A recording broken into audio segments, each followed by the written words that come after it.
Sometimes the heir to the throne enters through the back doors and no one kneels. If you believe that God exalts the humbled in due time, write in the comments, "My inheritance comes from heaven." The rain was light but persistent. It dripped onto the rusty hood of the school van like an impatient clock, marking the time of someone who isn't expected. The vehicle's side door opened with a weary creak, and out stepped a 14-year-old girl, dark skin, hair tied in simple braids, a backpack torn at the zipper, and eyes that didn't blink easily. She didn't look around. She just walked straight along the side of the property, passing through the iron gate without ever glancing at the main entrance. That entrance wasn't for her. The mansion was vast and proud, built with white columns and tall windows, its garden trimmed with obsessive symmetry. The structure exuded an authoritative coldness. Inside, everything gleamed: polished marble, pristine tapestries, shining candelabras. But among the details there were cracks, eyes that avoided unspoken memories, and names only whispered. She crossed the kitchen in silence. None of the servants greeted her. It was as if they had already learned there was an invisible order not to wish her good morning. She was the granddaughter of the old housemaid, Nadia, a woman who spent 40 years cleaning those floors with bare hands and swallowed pain. The girl came now, once a week, with permission from the orphanage, to do simple tasks in exchange for a hot meal. But there was something more in her eyes, something she hadn't yet revealed. That afternoon, the house was preparing for the annual reception in honor of the family's founder, Violetta von Hartmann. The surname sounded like a seal, of nobility, of opulence, of separation. Violetta was the matriarch of it all, widow of a textile industry magnate, famous for her events, her pearl necklaces, and her silent rigidity. Few dared to challenge her. Many feared her. Most revered her. While the kitchen buzzed with pots and orders, the girl helped in silence, always on the sidelines.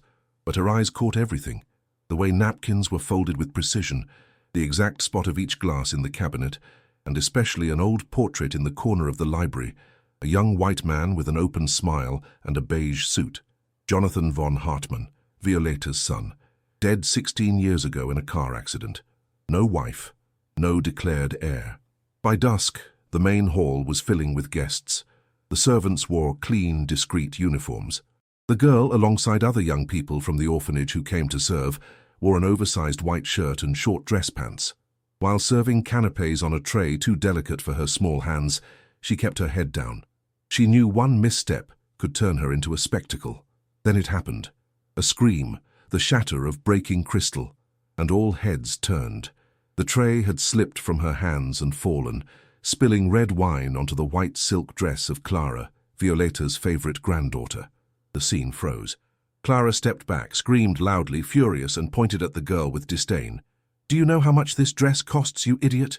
The girl didn't respond. She was kneeling, picking up the shards with her bare hands. Blood from a small cut on her thumb mingled with the wine, dripping onto the white floor. At that moment, Violetta's cane struck the marble floor with authority. She crossed the hall as if stepping into a courtroom. The guests parted like leaves in the wind.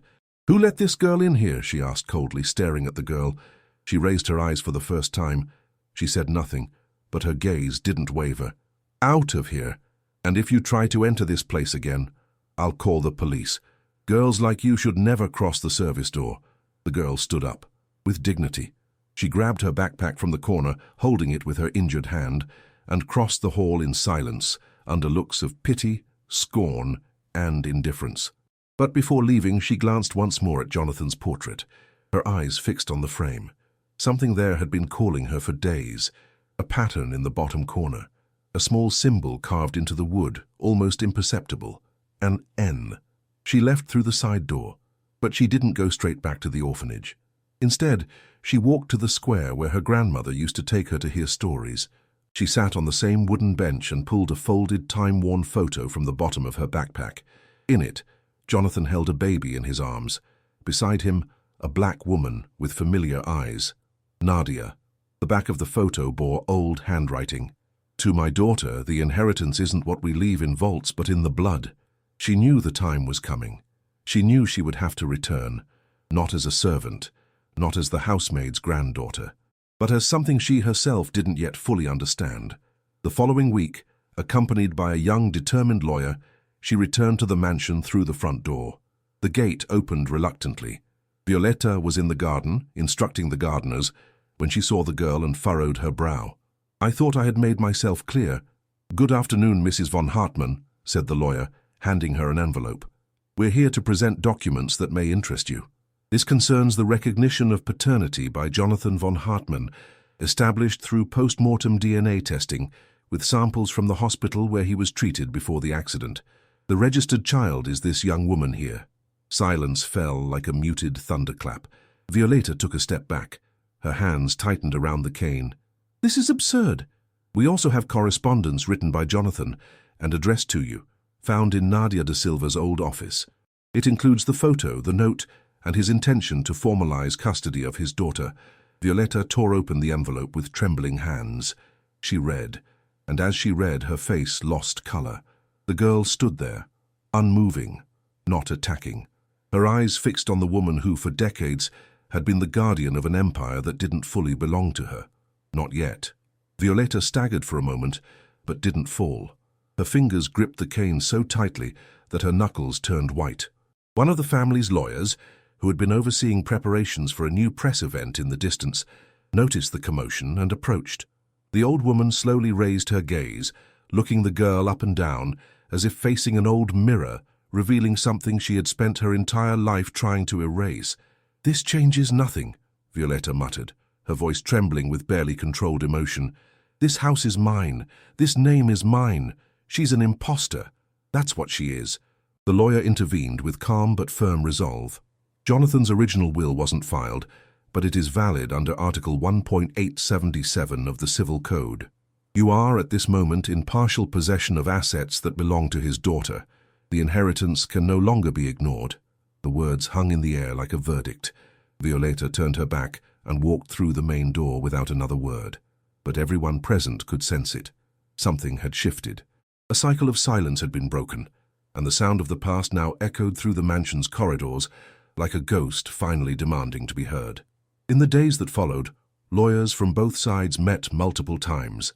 The legal process began discreetly, away from the media, but a single anonymous post on social media, with a photo of the girl in front of Jonathan's portrait and the caption, "The forgotten heiress has returned home," was enough to make everything explode. Television programs, opinion columns, social activists all wanted to know who this young woman was, who, despite being ignored her entire life, had returned to claim not a castle, but the right to be remembered. Meanwhile, in the mansion, the atmosphere grew heavy. The servants didn't know how to act. Some whispered in the corridors. Others, who had been close to Nadia, remembered in silence the sad eyes of that woman who swallowed everything with faith. The girl moved with discretion, still not occupying any bedroom, temporarily sleeping at a nearby shelter, while the legal process unfolded. But her presence was like a breeze slipping through a forgotten window. It stirred the curtains, unsettled certainties, and disturbed the old furniture. One afternoon she found a book hidden behind other volumes in the library, Jonathan's diary. The pages were aged but intact. In it, he wrote about the forbidden love he shared with Nadia, about the daughter he was afraid to acknowledge, and about the shame of living in a system that only recognized white names, clean titles, and convenient ties. She read that diary for hours in silence, until the sun disappeared behind the hills, and then she cried. Not for the losses, but for the clarity, for the certainty that her story had been written by hands that tried to erase it before it was born. Days later, the judge overseeing the case called an extraordinary hearing. The evidence was undeniable. The DNA, the letters, the diary, the photo. At the end of the session, the judge looked directly at Violetta and said, "You deliberately concealed the existence of a legitimate granddaughter, the direct heir of your only son. This is not just unjust, it is inhumane. It's time for the truth to take the place that silence has dominated for decades." The ruling was clear. The girl was entitled to half the mansion and the von Hartmann name. The division would be immediate. The inheritance could no longer be controlled by pride or convenience. The next day, she entered the house officially as a co-owner, but contrary to what many expected, there was no expulsion, no shouting, no celebrations. She didn't demand drastic changes. She simply walked to the old servants' quarters where her grandmother had slept for years, opened the windows, removed the old sheets, and said, "This is where I want to stay. For now, at least." Everyone was shocked, Violetta especially, but it was as if the girl wanted to mend the story from where it had been torn.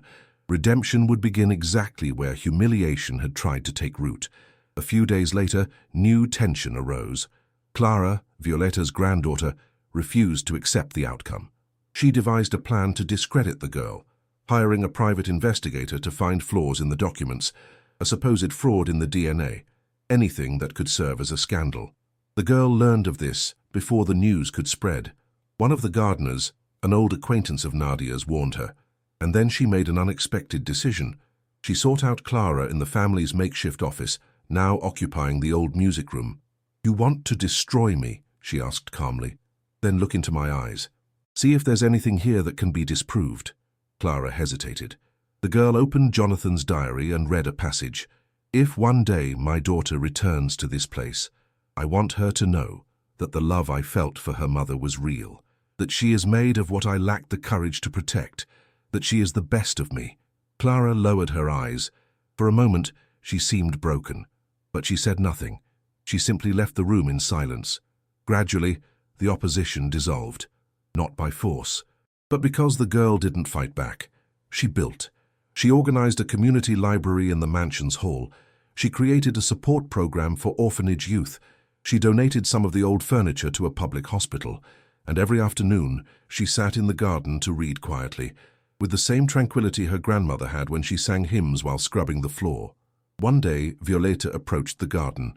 She sat beside her granddaughter without saying a word. The two remained there for long minutes, until without looking at her, Violetta said, "I should have done things differently." The girl replied, "You still can." The old woman took a deep breath. She touched her granddaughter's arm. For the first time, there was no harshness in her gesture. The following week, Violetta called a press conference. It was supposed to be the announcement of a new charitable project, but in front of the cameras, she surprised everyone. "This is my granddaughter, the true heiress of my son, and today she is the heart of this house." The video went viral, and the phrase "the heart of the house" spread across social media. The mansion became a symbol of reparation, reconciliation, and rebirth. But within the girl, something greater was happening. She didn't want fame. She wanted to restore dignity to every story like hers, and she knew this was just the beginning. The weeks that followed transformed the mansion into something no one could have imagined. The halls, once reserved for the elite, now welcomed children, single mothers, young people who, like her, grew up without a respected surname. The old von Hartmann house was now called Casa Nadia. A new bronze plaque was placed at the main entrance with elegant letters, "Where the forgotten are remembered." The place ceased to be a frozen inheritance in time and became a living organism. Reading workshops, history classes, discussion circles, and even legal courses for at-risk youth began to take place there. Newspapers ran headlines like, "From expelled maid to recognized heiress," and "The housemaid's granddaughter who rebuilt the empire." But she never smiled for the cameras. Her smile only appeared when she saw a child running through the corridors once forbidden to her. Her recurring gesture became a silent symbol. Every morning, before any activity, she opened the same window in her grandmother's old room and let the breeze in. It was like a whispered blessing, a pact with memory. On the dresser, she kept Nadia's notebook always open. Any visitor could read a passage. It was the only sacred book in that house. One of the most striking moments came when a local Court of Justice judge, visiting the mansion's project, asked the girl if she planned to study law. She replied calmly, "I don't want to learn to judge, I want to learn to restore." Her words struck deeply. The video went viral among youth from marginalized communities, educators, and even judges. Invitations, scholarships, and interview requests followed. She declined most of them. She was more interested in rebuilding dignities than in building fame. But not everything was sweet. One night, while reviewing old boxes with uncatalogued documents, she found a folded letter with a broken wax seal. It was a letter from Nadia, written but never sent, addressed to Violetta. In it, Nadia said she forgave everything, the humiliations, the silence, the fear, and that if her granddaughter ever returned there, she hoped Violetta would see her as a daughter, not an intruder. The girl read the letter with tears in her eyes. And there, for the first time, she felt the full weight of what her grandmother had endured in silence. She hadn't inherited just a name. She had inherited a war won with gentleness. On the day she turned 16, they held a simple ceremony in the garden. Violetta didn't attend. She was frail, bedridden, her lucidity wavering between memories and delirium. But she sent a gift through the old housekeeper, the family ring that had belonged to Jonathan, never removed from its velvet box. She said she no longer has the strength to ask for forgiveness, but she hopes this gesture speaks what her mouth cannot, the housekeeper said, holding back tears. The girl took the ring. She looked at it. After a while, she placed it on the pinky finger of her right hand, not to show it off, but as a reminder that even cold gestures can one day find redemption. A few weeks later, Violetta passed away. The wake was private, without pomp. Most of her old friends had vanished. Those who attended were the orphanage youth, the project's teachers, the mothers attending the courses. The girl didn't cry in public, but as she said goodbye, she made a gesture that moved everyone. She placed Nadia's notebook on the coffin. That notebook was the only inheritance that mattered. On Violetta's tombstone she requested they engrave, "She rested in the arms of justice and was embraced by forgiveness." After the burial, she returned to the house. Not as an orphan inheriting what remained, but as a silent leader rebuilding from ruins. She decided to create a permanent space in the mansion, the memory hall. In it, she placed photos, letters, and objects from all those who had served in that house for decades. And above the entrance she wrote, "Those who served sustained, those who were silenced now speak." The impact was so profound that other families in the region began opening their historic properties to transform them into centers for memory and social justice. The flame ignited by that girl was spreading, not through rebellion, but through revelation. One day, years later, a young reporter asked what she would say to her younger self, the one who cleaned the kitchen and was ignored by everyone. She replied with a calm smile, "I would say, keep silent, but never disappear. Your time will come, and when it does, let your voice be a shelter, not a vengeance." The reporter pressed further, "And what is it to be an heiress in the end?" The answer came unhurried. To be an heiress is to honor those who were forgotten, without becoming like those who forgot them. The camera turned off, but the words lingered, like seeds carried by the wind and welcomed by the silent earth. Because some legacies aren't measured in money or property. They're measured in the kind of world that begins to take root after the pain. And there, where she was once expelled with disdain, a new generation now entered with hope. Because someone, one day, had the courage to return, not to claim thrones, but to open doors